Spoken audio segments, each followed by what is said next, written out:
Ингушская делегация принимает участие в ежегодном фестивале культуры и спорта народов Юга России. Он в эти дни проходит в Ставрополе. Официальная часть стартовала сегодня, в день рождения Ставрополя.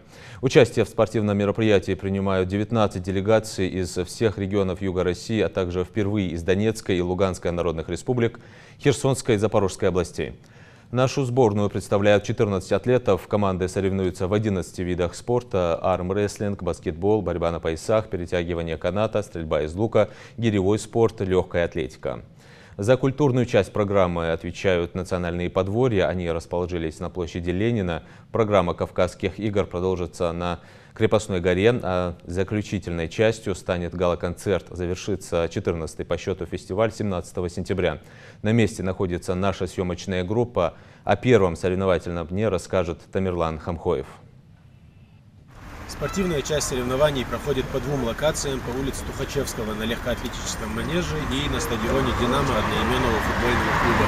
Предварительные результаты по нескольким дисциплинам уже известны: силовое троеборье, армрестлинг, дзюдо, а также и еще несколько видов спорта. Завтра ожидается заключительный день фестиваля именно в соревновательном плане, так что результаты будут известны уже ближе к вечеру завтрашнего дня.